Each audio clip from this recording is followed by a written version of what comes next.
everybody. Thanks for coming today. My name is Christine Martin. I'm the curator of the Clark Chateau Museum.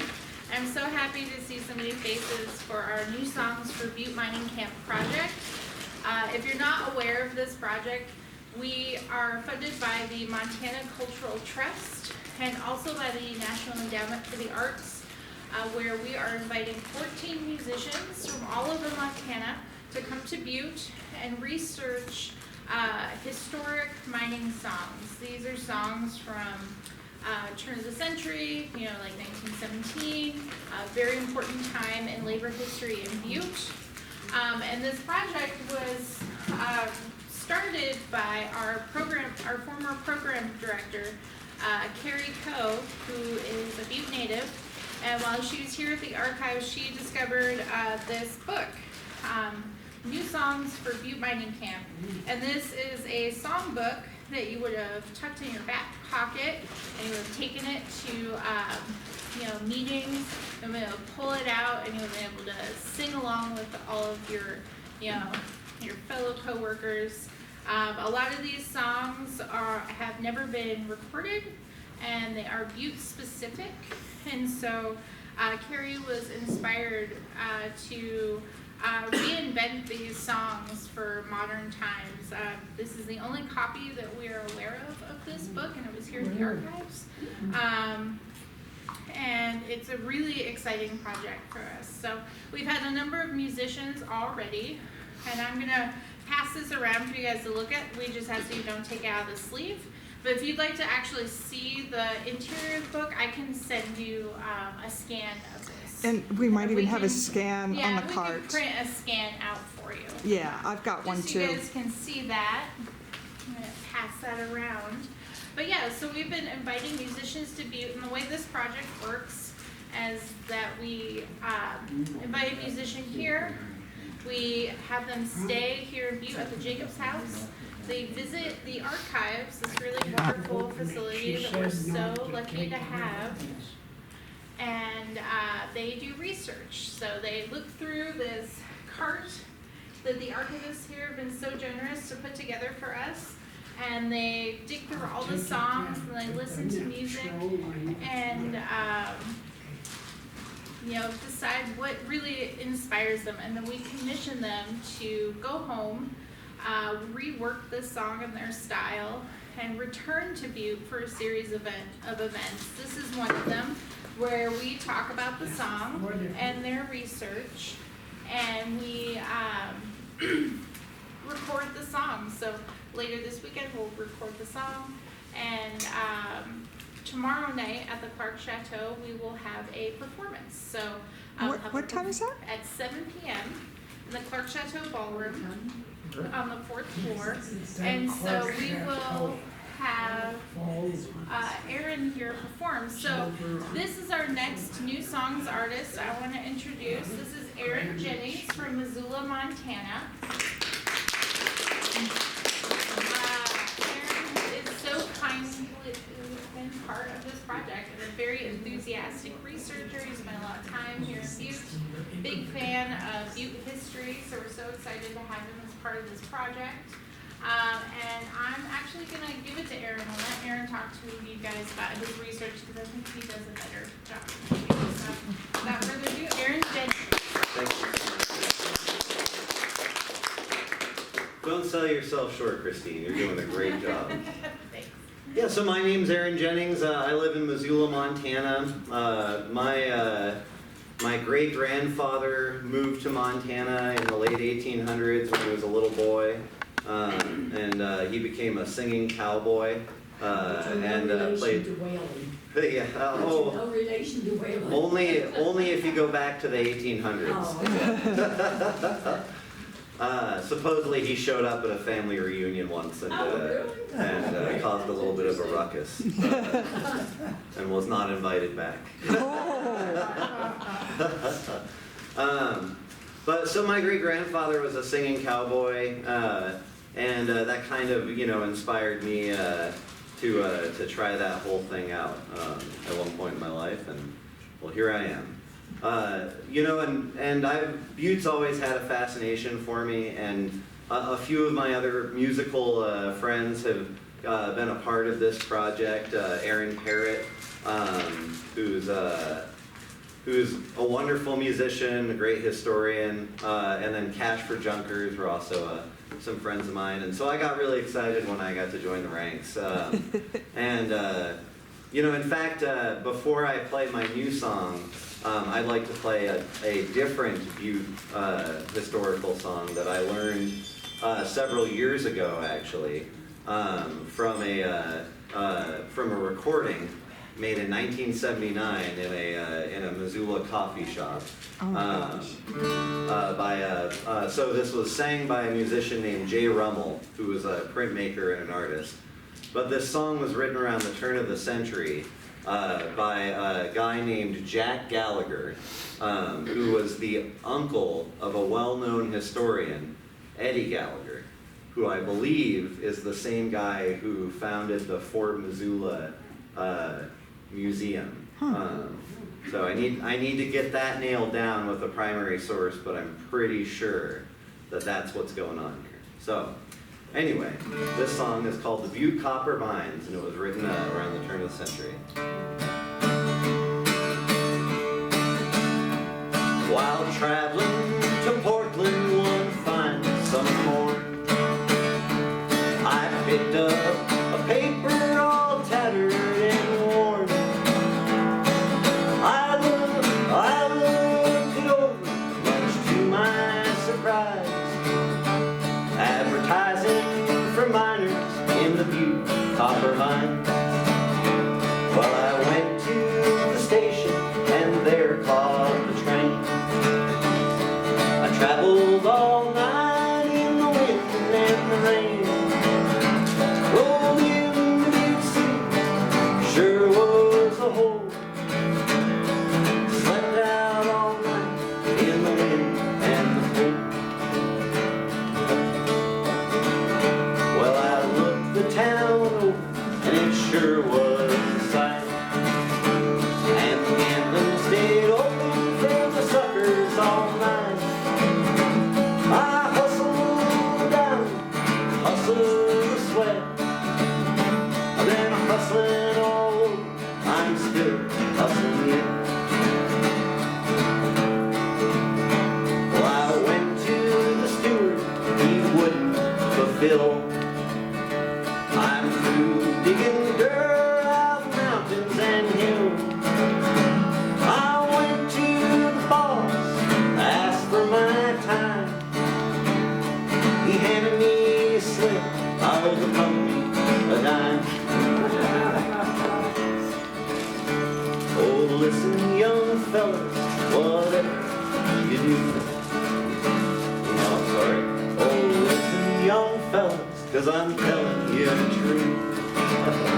Stay away from Butte City, whatever you do. Oh, go to the depot and get you the blinds. Never come back to the Butte Copper Mines. Oh, never come back to the Butte Copper Mines.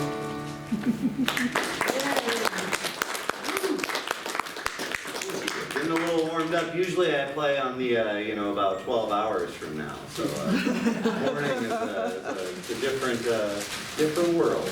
Not the first time we've heard that. Yeah, I bet. Okay. So the little booklet. One thing that's interesting is, the framework of this project is usually to pick one song, right? And they have the booklet, but there's also a whole other collection of other material that's of other songs that have been collected and gathered from the archives and from other sources as well that musicians can choose from. And as I mentioned, a lot of my friends have been a part of this project, and most of them are overachievers. So I think the average has been like 2 to 4 songs for each musician that's been involved in this project. And so, I couldn't, one song is pretty good, but I picked out a couple. So I thought it would be good to start with the booklet. And so the first song that I chose from there was by Scotty, which if you look through the booklet, Scotty is responsible for about 75% of the songs in that booklet. He obviously was pretty prolific and opinionated and had a real great sense of humor. And so I arranged one of his songs that's called Oh, You Wobblies, which I think is pretty great. I've traveled north, I've traveled south, I've traveled east and west, and every place I've set my foot, I met the same old pest. It's wobblies, wobblies, wobblies everywhere. Wobblies, morning, night, and day. Week in, week out, they're on the job, and they're always in the rain. Well, you'll find them in the harvest fields of North and South Dakota, and picking fruit in Yakima, and prisons picking oakum. I'll find them in the frozen north in Yukon and Alaska. They're mushing on the dreary tales from Nome to Athabasca. They're wobblies, wobblies, wobblies night and day. Wobblies week in, week out, and always in the fray. It's wobblies, wobblies, wobblies everywhere. Wobblies always in the way. Oh,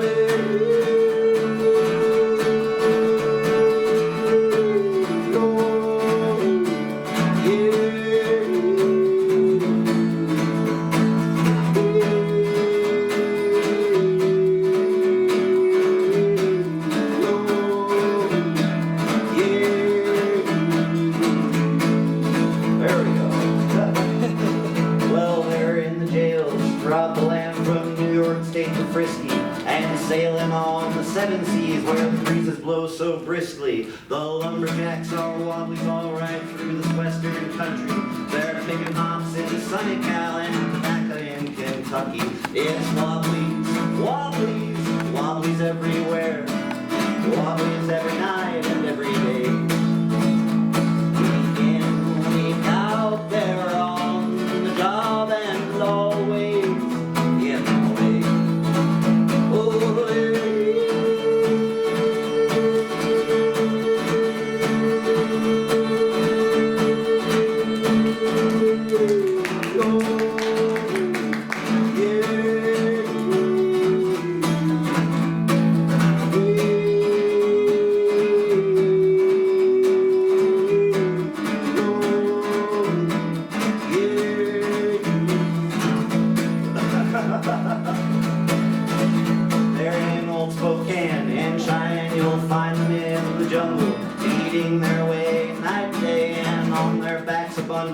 They're organizing on the job from heaven to hell right through. The angels and the shovel stiffs have joined the IOBU. It's wobblies, wobblies, wobblies everywhere. Wobblies every night and every day. It's wobblies, wobblies everywhere. And always in the rain.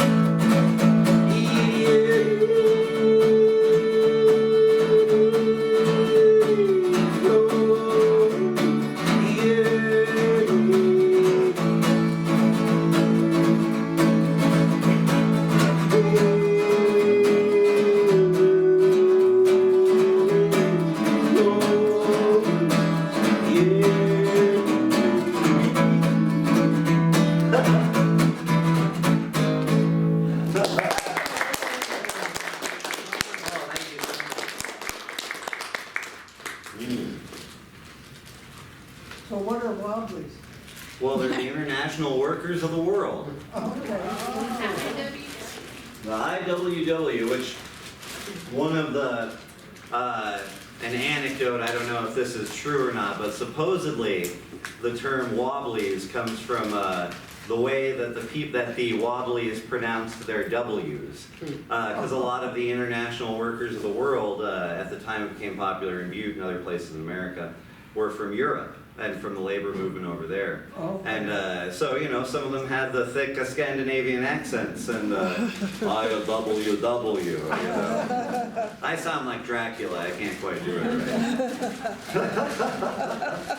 All right, so that's a song by Scotty.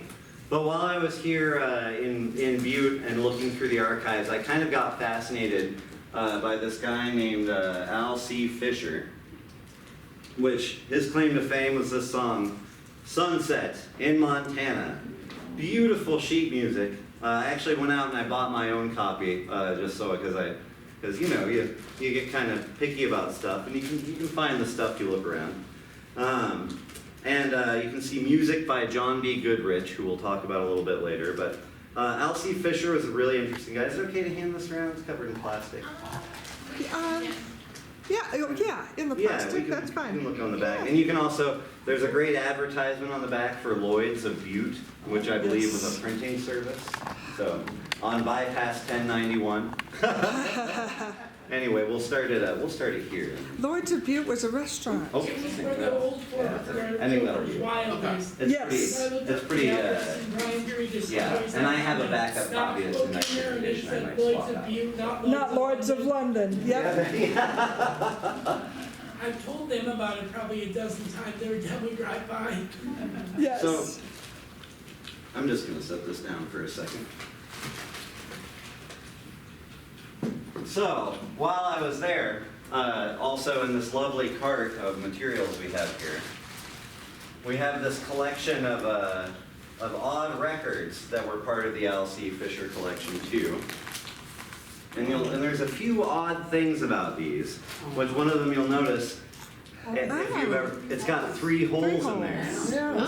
Some of you may remember what these are for. Does anybody here remember weird records with multiple holes in them?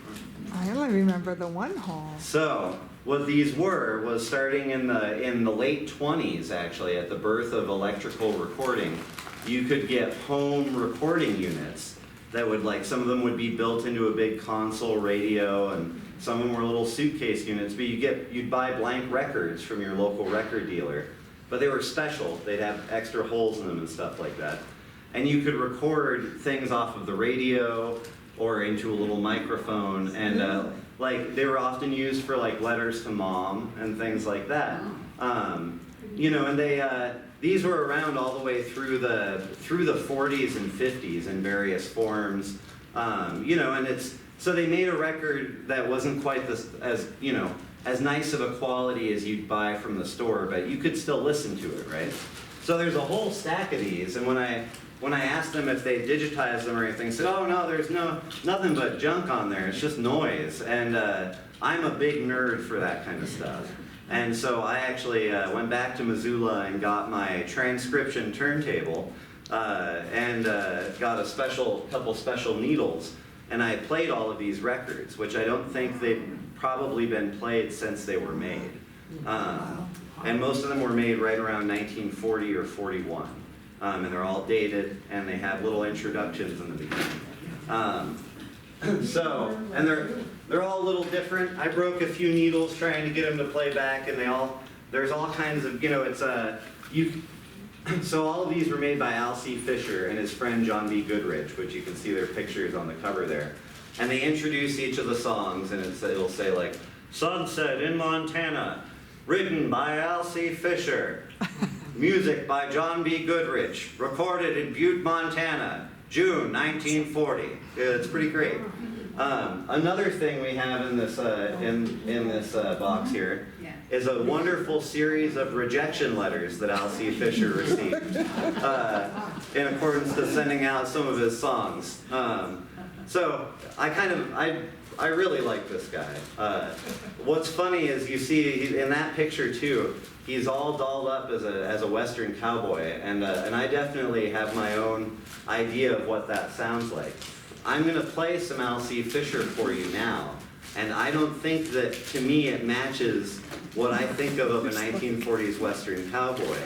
I think it's more of like a 1920s or 30s tenor. But apparently this guy was very well loved in Butte. Without further ado, we're going to listen to a little bit of Sunset in Montana, which I can tell you does not match what is on that printed sheet music. There is a lot. There's a lot there, but they obviously kept going at that song until they got it just right, you know, and that's when the rejection letters rolled in.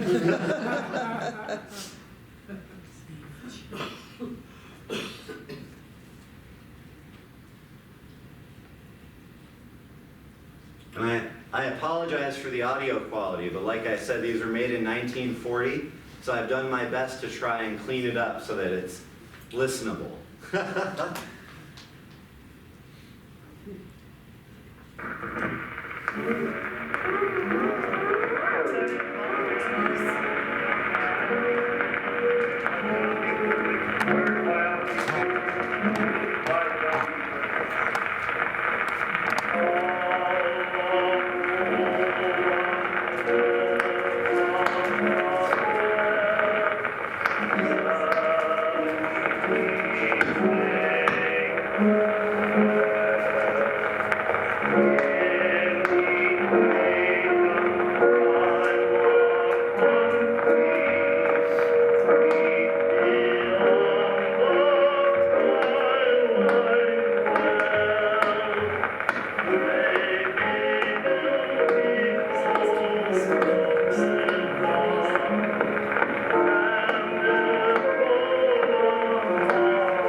So if you listen to early Sons of the Pioneers, now you know what they were listening to when they were young. Right, yeah. Because that's what it reminds me of. Yeah, he really does have a pretty amazing, Yeah. like, operatic control of his voice, you know? I suspect, you know, by 1940, like, the trends were moving on, and that's why why that didn't get picked up as I think he was going for the Western movie market, is what I suspect, with the cover art on the sheet music and the operatic piano.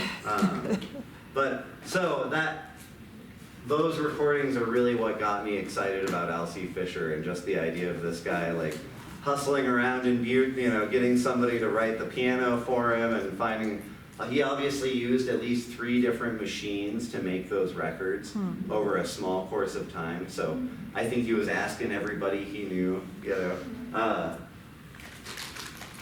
It does sound very 1930s. though. It's true. I have 2 other songs on there that are both fun, and we can talk about them a little bit. I did not do Sunset in Montana. I felt like the pressure was too much to go for his magnum opus. But someday. So instead, though, there's another song which doesn't show up in any of those records, but does show up in a reference to the Wayland Hand folklorist archives. and so but that is written by him as well. So obviously he stuck around and long enough to show up in this other collection of songs later with something that I think was either earlier than this or later. You know, it's hard to tell exactly when it was written. So this is and this one I think fits the soul of what we're doing here a little bit better. So it's called the Miner's Song.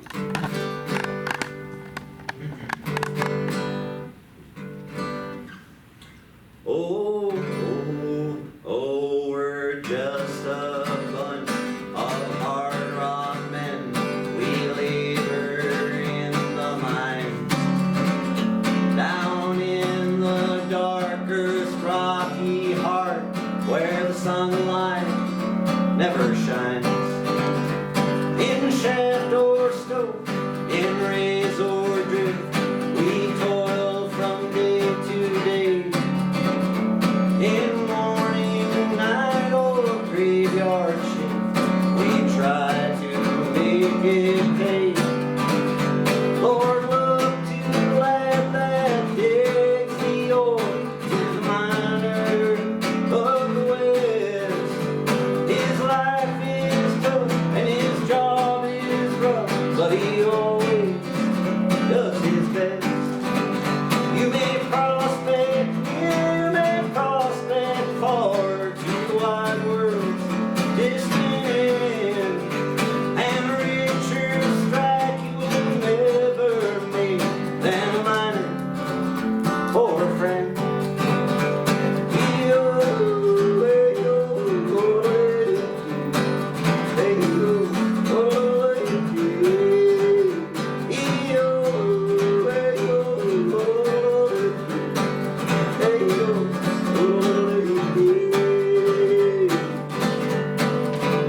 When the parson gives those bells a ring, and up the miner goes to Russell at St. Peter's Gate in brand new digging clothes. May he be most warmly welcomed by the ship boss of the skies. And amidst hopes of curious high grade on hills of paradise, Lord, look to the lad that digs the ore, to the miners of the West. His life is tough and his job is rough, but he always does his best.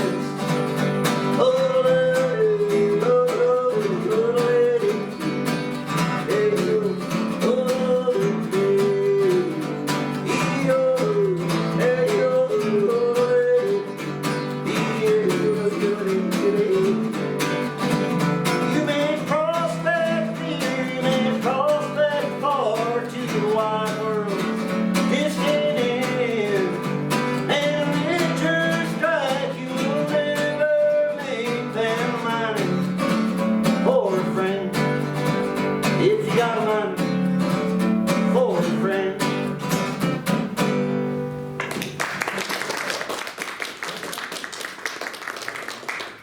Thank you very much.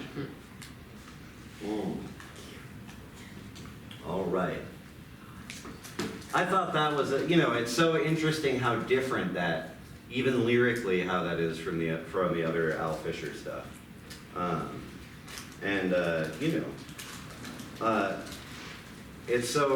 That's another interesting thing to me too, is that maybe the stuff that I see from Al C. Fisher is like his professional work of trying to make a thing to sell, and then here in Butte, maybe he had a whole other, repertoire that he played of traditional songs, or because, he had apparently a nickname. He was known as Butte Singing Cowboy for a while, which I don't think they just hand that stuff out.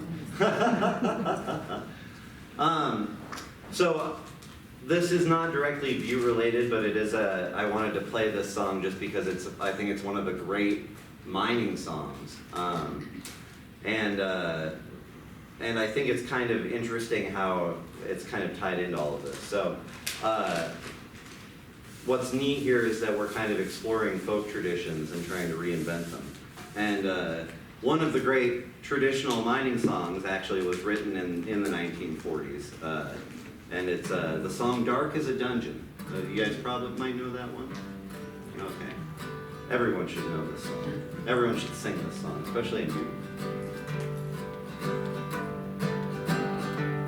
Come listen, ye fellas, so young and so fine, and seek not your fortune in the dark, dreary mine. It'll form as a hat and seep in your soul till the blood in your veins is black as the coal. Where it's dark as a dungeon and damp as the dew. The danger is double, the pleasures are few. Where the rain never falls, the sun never shines, it's dark as a dungeon way down in the mine. Now it's many a man I've seen in my day who lived just to labor his whole life away. Like a fiend with his dope, a drunkard his wine, a man will have lust for the lure of the mine. Where it's dark as a dungeon and damp as the dew, the danger is double, the pleasures are few. Where the rain never falls, the sun never shines, it's dark as a dungeon way down in the mines. Now this song was written by Merle Travis back in the 1940s. Yeah. And the funny thing was he was a popular radio performer. It had just gotten back from being in the war. And a friend of his had a little record label. And was like, oh, you know, you're pretty good. Like, you should put out a record. And, you know, we're putting out folk songs right now. He's like, you know, why don't you just put out a record of original folk songs? And yeah, exactly. And Merle Travis was like, I don't think this guy knows how folk music works. You don't just write a folk song. But I think with this song in particular, Merle Travis succeeded in writing what became a modern folk song.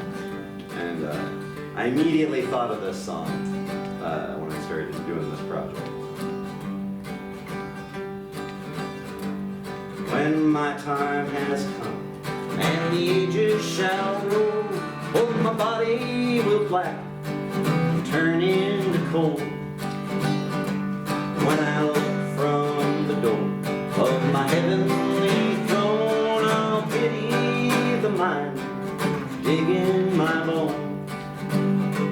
Where it's dark as a dungeon, damp as the dew, where the danger is double, the pleasures are few. Where the rain never falls, the sun never shines, it's dark as a dungeon way down in the mines. Where the rain never falls, the sun never shines, it's dark as a dungeon way down in the mines.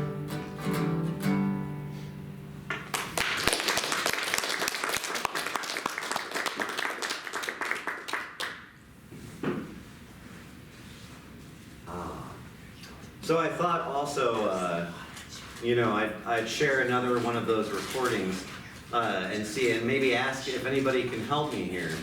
Because there's a beautiful song on those records that is written by John B. Goodrich, who I don't think is actually listed in the list of songwriters, right?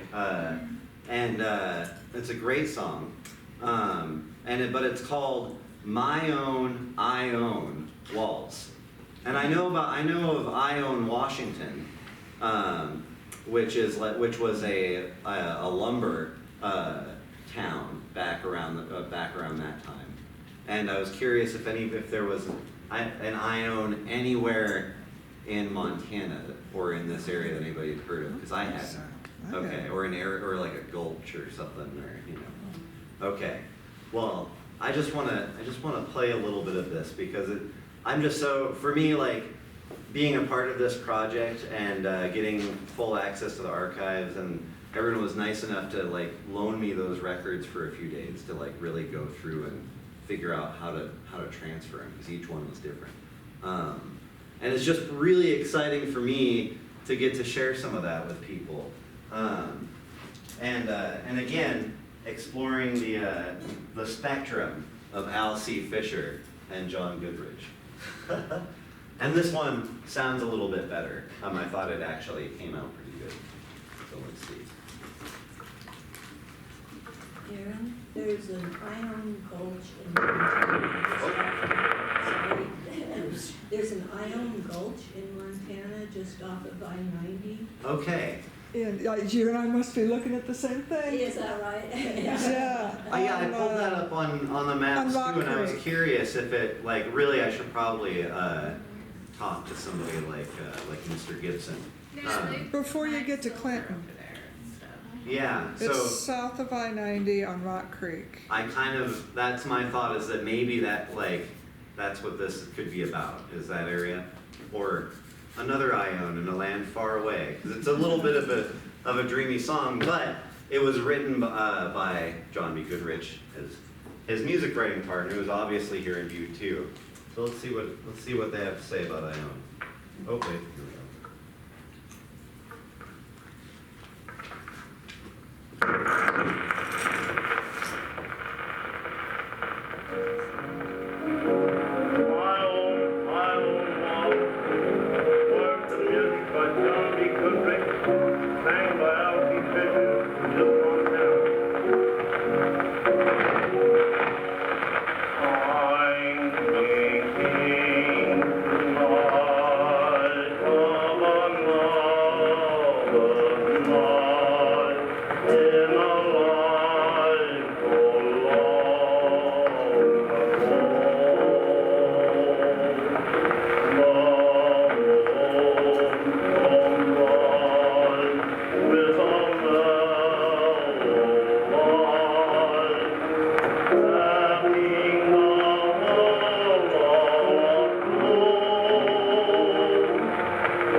Meticulously gone through and written out the lyrics for that song, and he talks about Ione as both a place and a person, which is why I was hoping to find out if anybody knew about Ione Gulch, right? So that's great. So that's John B. Goodrich. That's a song that John B. Goodrich wrote, which I'm gonna type up and add to the thing for hopefully somebody else to do.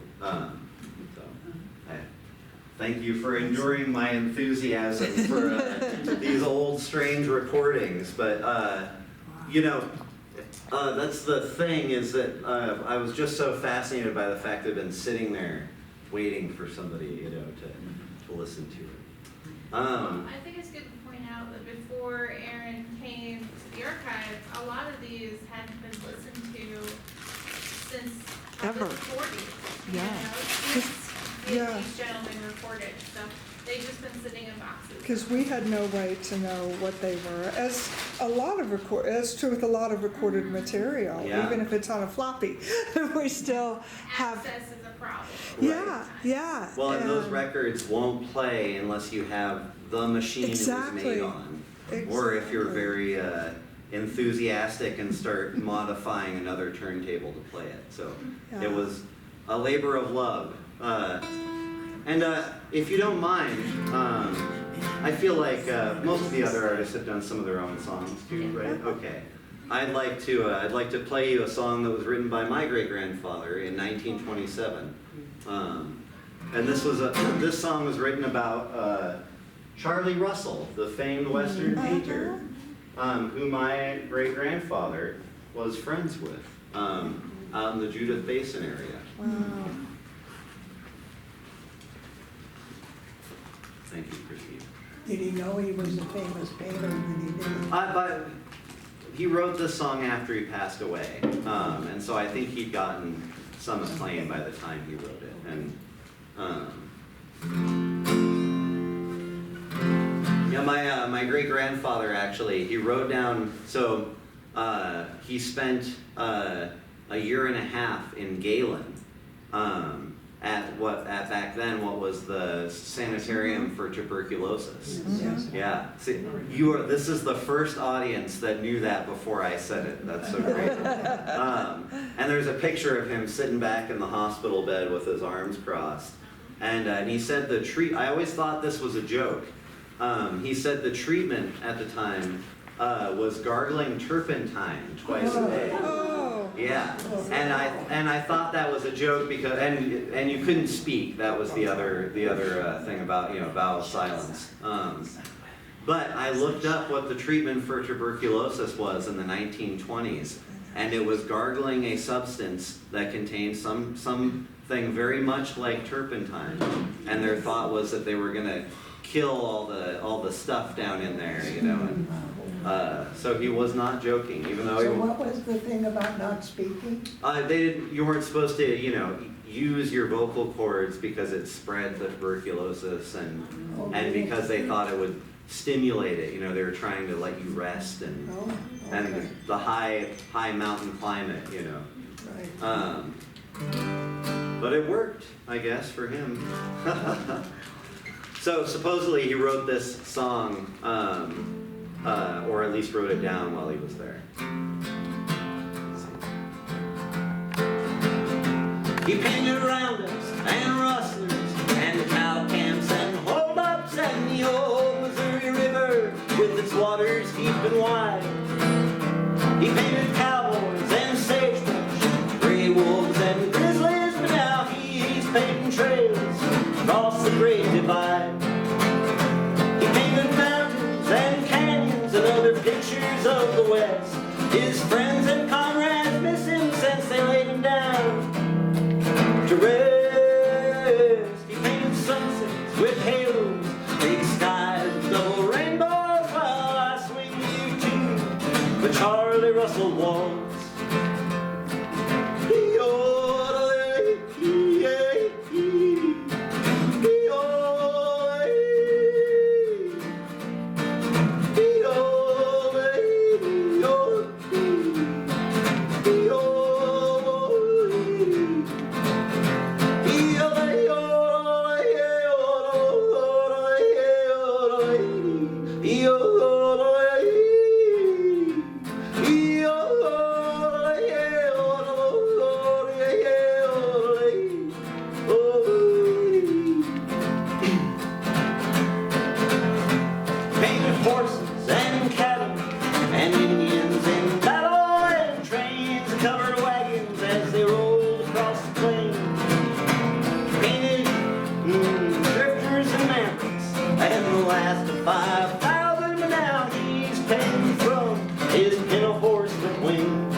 the Charlie Russell waltz.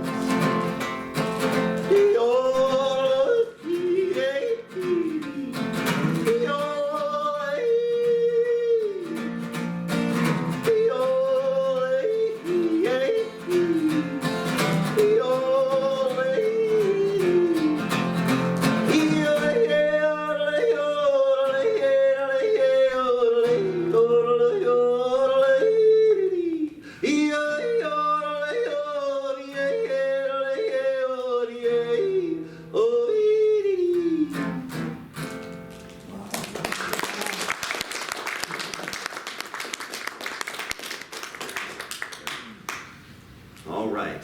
Well, I feel like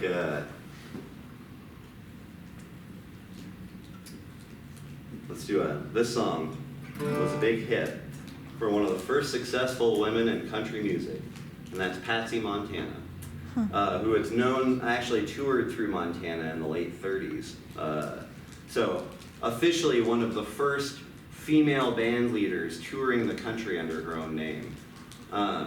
Kitty Wells, who's often called the first lady of country music, didn't release her first song for like another decade almost. And on top of that, she didn't tour very much or until she'd achieved quite a lot of success, whereas Patsy Montana was touring the High Line in Canada back in the 30s, which was pretty rough territory, you know, and she had a great band. Hank Williams was a big fan, so a lot of people were. So here's a song that Patsy Montana had a big hit with. I love the yodel, I am delighted. Oh, all the songs of romance in the spring. I can serenade a pony, but it won't be matrimony. He can't buy a golden wedding ring.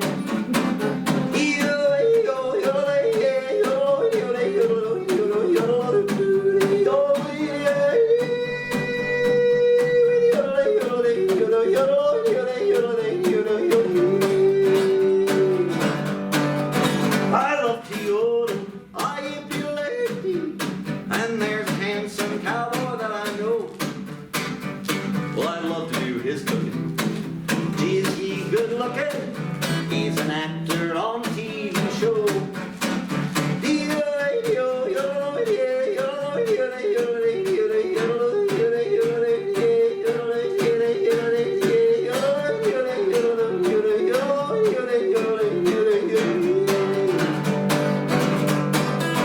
I love to yodel, I be lazy.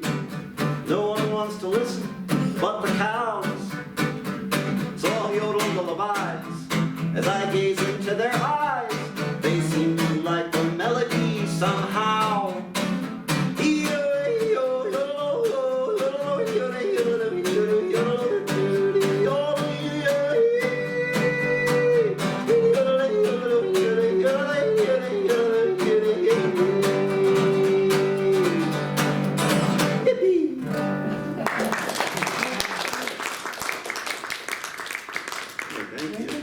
That was written? You know, that one was written later because the because TV they reference. mentioned TV, Yeah, I thought. but she'd already been working for 10 years before she started getting record deals. She was an early radio star, you know, Okay. which back then it wasn't, you know, not everybody was shooting for a record deal because there wasn't any money in early country music. Oh. You know, that didn't happen till later. Did you discover her at the archives, or did you know? I did not. She's pretty well established as a pioneer of country music. She wrote, I didn't know the gun was loaded. She's the one that made that song famous. Which that's also pretty rowdy for the era, you know. She's a real spitfire.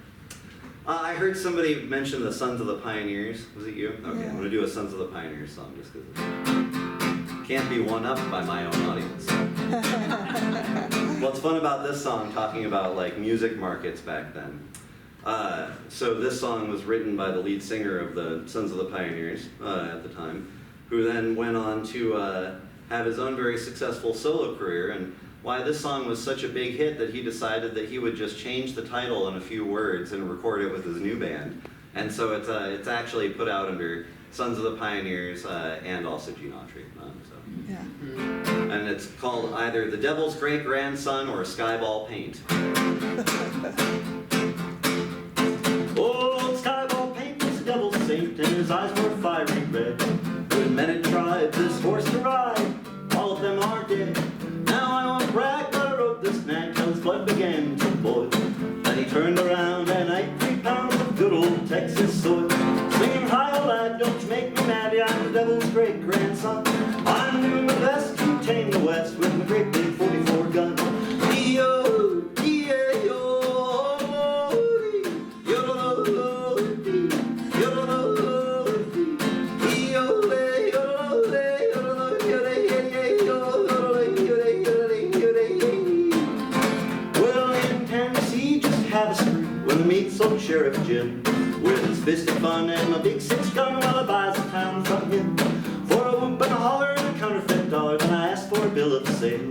Brought my face turned red when the contract said just 30 days in jail. Singing, hi ho lad, don't you make me mad, I'm the devil's great grandson. I'm doing my best to tame the West with my great big 44 gun.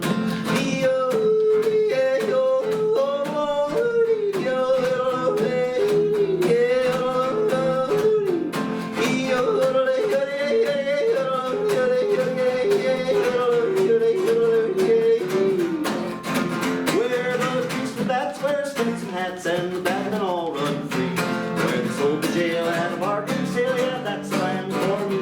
Where the desert ants wear buckskin pants, help me to rule the land. With the ants and the bats and my 2 gats all rule with an iron hand. Singing, hi ho lad, don't you make me mad, I'm the devil's great grandson. I'm doing my best to tame the West with my great big 44 gun.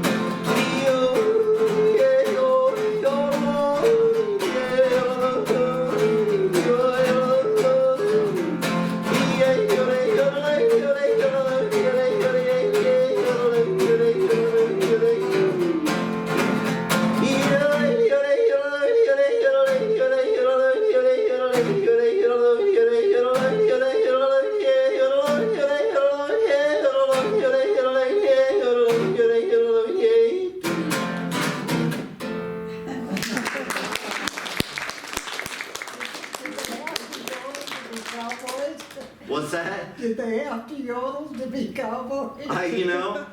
There was actually a few jokes about that over the years.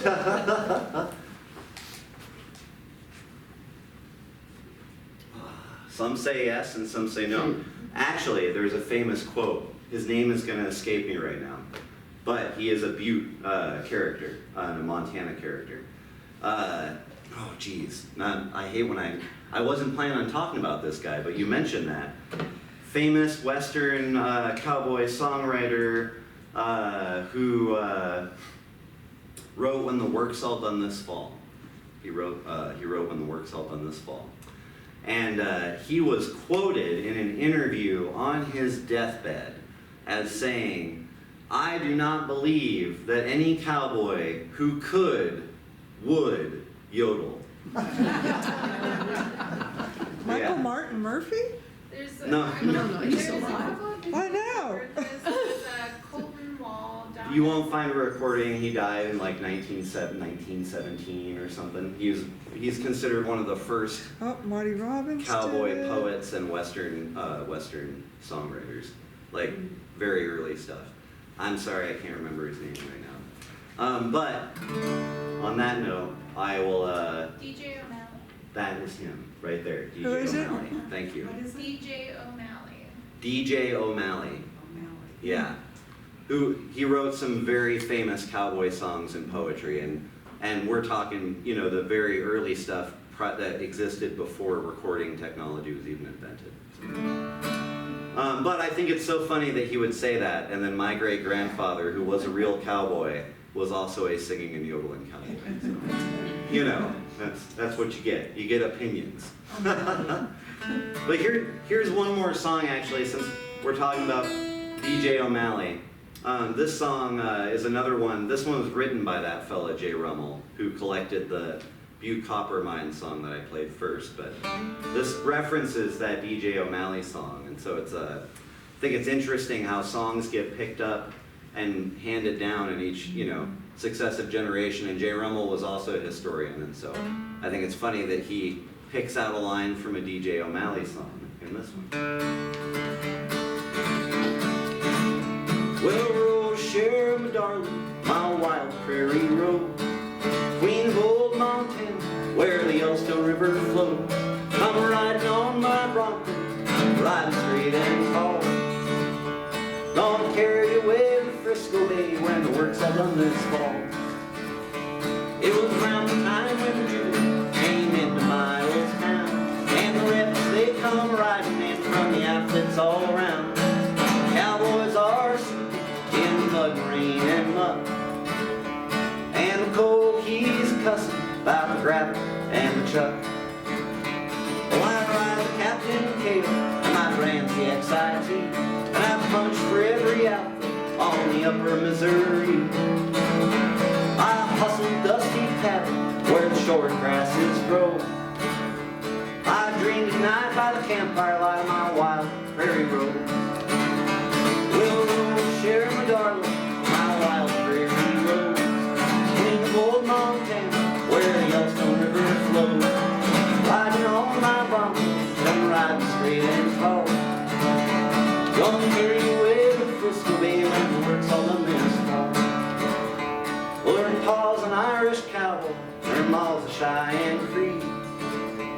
She can ride a bucking bronco, keep a black bear tree. The larks in the morning, they follow her where she goes.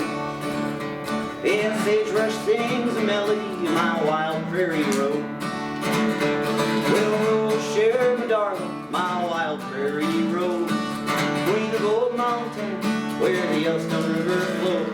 Gonna ride in on my Bronco, riding straight and tall. Gonna carry you away to Frisco Bay when the work's all done this fall. Gonna carry you away to Frisco Bay when the work's all done this fall.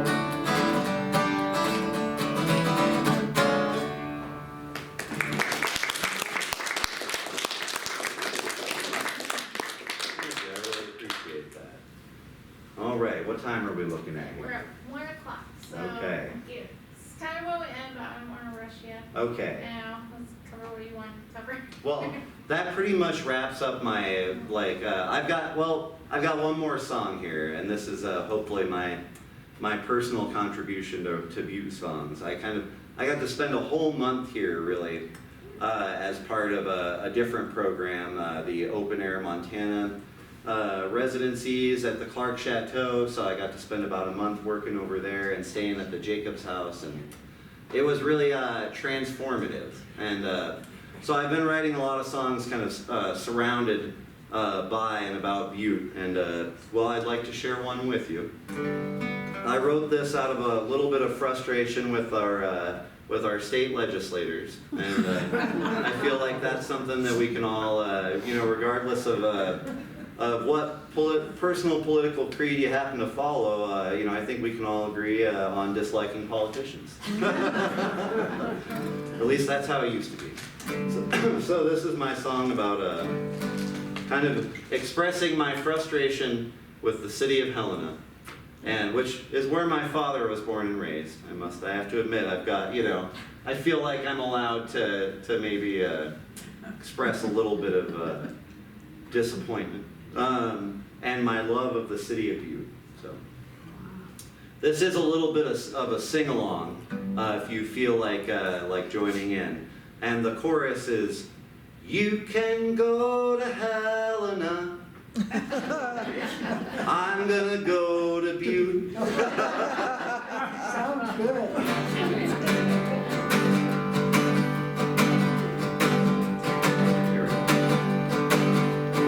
Well, I hear you're talking track about the state we're living in. Keep throwing around some heavy words like law and mortal sin.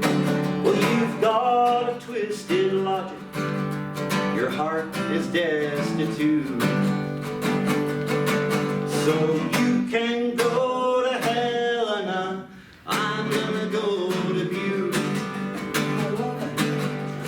question deep inside of every single living soul. A quiet and consistent thought that wonders where we go. Well, you lead a life of greed and lies. I seek beauty and truth. So you can go to Helena, I'm gonna go to Butte. That's where they understand the life of pain, where they saw the richest hill on earth get hauled off by a train, where men bled and died for what was right and what was wrong too. A Gibraltar and a dusty crown, my ever-loving Butte. Well, everybody is from somewhere, and we all can hear the call to try and lift each other up, to try and do our all. And if these words fall on deaf ears, well, there's a special place for you. You can go to Helena, I'm gonna go to Butte. We built it up and tore it down, but we'll build it up again, where you'll never find a handout, but you'll always find a friend, where the only creature comfort is a kind of brutal truth. Our Lady of the Rockies, our ever-loving Butte. Yeah, you can go to Helena, I'm gonna go to Butte.